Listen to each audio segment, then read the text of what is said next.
بسم الله الرحمن الرحيم والصلاة والسلام على سيدنا محمد. أهلا بيكم يا حبايبي، يا رب تكونوا بخير وبصحة وفي أسعد حال. النهاردة هنعمل مع بعض ميني الكنافة أو الكنافة الميني من غير تعقيد، وهتيجي معاكي من أول مرة لو اتبعتي التفاصيل والتريكات اللي هنقولها.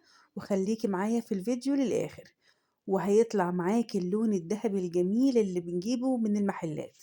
يلا هنشوف مع بعض الطريقة والمقادير، بس ما تنسوش اللي مش مشترك في القناة ينزل ويعمل اشتراك ويفعل زر الجرس عشان يوصل له كل جديد من قناتنا. بيتنا جديد مع غدا خطاب. وما تنسوش اللايك والتعليقات المحفزة للفيديو اللي هتوصل الفيديو لأكبر عدد ممكن يشوفه. أنا هنا استخدمت 350 جرام من الكنافة زي ما انتوا شايفين كده. أنا كنت مفرزاها، يعني قعدت ليلة كاملة في الفريزر. اول ما اطلعها من الفريزر لازم اكسرها على طول بالطريقة اللي احنا شايفينها كده. هيكون استعمالها اسهل بكتير مما ان اسيبها لما تريح وتفك. بعد ما اكسر الكمية اللي معايا كلها اجيب معلقتين سكر واقلبهم في المقدار اللي معايا من الكنافة كويس جدا لحد ما السكر يتوزع في كل كمية الكنافة اللي عندي كويس جدا، واتأكد خالص ان السكر تخلل كل كمية الكنافة. وبعد كده هجيب نص كوباية سمن، زي ما انت تحطي بقى اي نوع سمنة عندك. بس طبعا الكنافة والحلويات الشرقية بيفضل دايما انك انت تكوني مستعملة معاها سمن بلدي او سمن فلاحي عشان الطعم يبقى مميز معاه. بس على العموم لو مش موجود سمن بلدي او فلاحي خلاص ممكن تستعملي اي سمن عادي. ما قلناش وظيفة السكر او معلقتين السكر اللي احنا ضفناهم. وظيفة معلقتين السكر دولت ان هم هيعملوا ترابط بين الكنافة، يعني مش هتخلي الكنافة بتاعتك تفك، وهتبقى على طول لازقة في بعضيها وهتطلع كلها قطعة واحدة أو كتلة واحدة. زي ما انتوا شايفين كده أنا لازم أبسس الكنافة كويس جدا بالسمن لحد ما كلها تتشرب كمية السمنة اللي معايا. نيجي بقى لأهم خطوة بعد كده وهي الحشو. طبعا الحشو ده يرجع لك، بس أنا هنا في الفيديو هحشي الكنافة بتاعتي بكريمة الباستري البيتي وطريقتها سهلة جدا. انا هاخد حوالي 300 جرام من اللبن وعليهم باكوين فانيليا وعليهم 2 بيضة وعليهم معلقتين سكر ومعلقتين دقيق، وهضربهم كويس جدا لحد ما الخليط كله ما يتجانس مع بعضه، واتأكد ان البيض مع الدقيق مع السكر خلاص كله بقى قوام واحد. وارفعهم بقى على النار لحد ما الخليط يتقل ويوصل لدرجة الغليان، وبقى عندي خليط كده شبيه بالكريمة أو بالبشاميل عشان أعرف أحشي بيه الميني كنافة بتاعتي كويس قوي. لأنه لو طلع خفيف معايا الكنافة مش هتحتفظ بيه وهينزل من الكنافة بتاعتنا، وبعد كده ممكن الكنافة تتحرق في الصينية وهيطلع شكلها مش حلو. شايفين ده كده بقى قوام الباستري كريمي البيتي بتاعي، ولسه كمان لما تبرد هتتماسك أكتر. نيجي بقى للخطوة اللي بعدها وهي خطوة التشكيل. أنا هجيب قالب الكب كيك بتاعي، ودي خطوة مهمة جدا لأن قالب الكب كيك ده هيساعدك إن الأشكال كلها تطلع نفس الحجم ومنتظمة ومظبوطة معاكي، فمع التقديم هيطلع الشكل كويس جدا.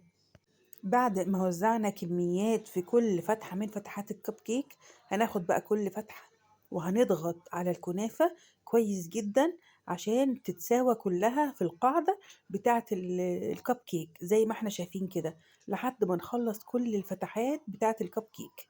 شايفين الطريقة؟ لازم نضغط كويس جدا. وفي الآخر هنجيب كوباية صغيرة نفس دي كده وهنضغط بقاعدة الكوباية عشان كلها تبقى متساوية.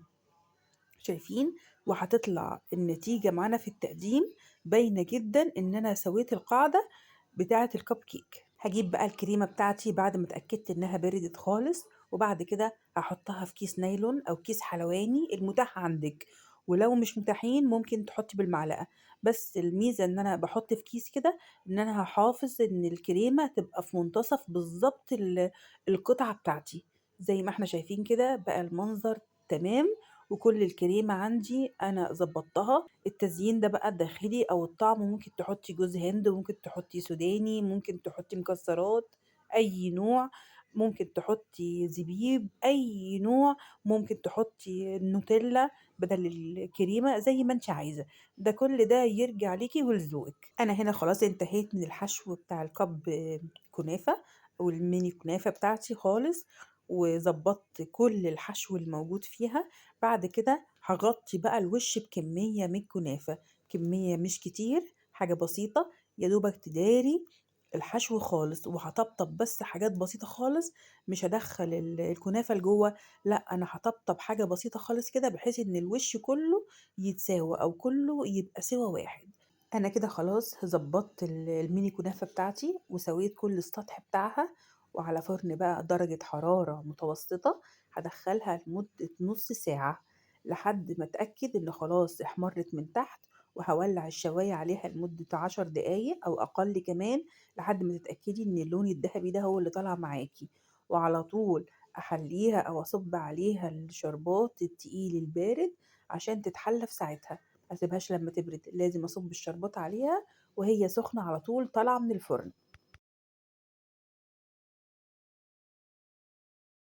شايفين الميني كنافة طالعة عندي شكلها ايه؟ اللون الذهبي التحفة من فوق، وهنشوفه برضو من تحت زي ما احنا شايفين كده. طلع حكاية تحفة فعلا زي المحلات كمان وأحلى، بس انتي بقى اللي عاملاه بإيدك وبحشو بيتك وعلى ذوقك. كل واحدة طالعة نفس اللون بالظبط لأن هما كلهم واخدين نفس السوا. وبعد كده هنرصهم كلهم في ورق التقديم، والتزيين ده بقى حاجة ترجعلك.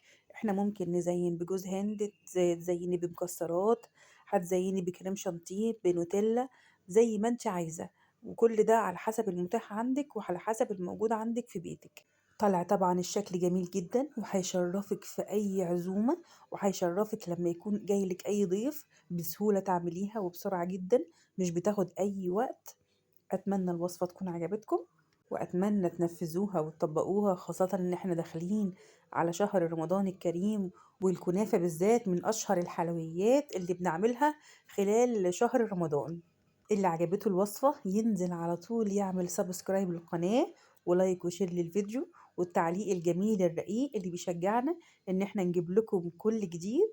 وكل سنة وانتم طيبين بمناسبة اقتراب شهر رمضان الكريم. ربنا يتقبل منا ومنكم صالح الأعمال. أتمنى لكم الصحة والسعادة وراحة البال، وما تنسونيش من صالح دعواتكم مع كل وصفة تجربوها أو تنفذوها من عندنا هنا من قناتنا بيتنا جديد مع غدا خطاب. والسلام عليكم ورحمة الله وبركاته.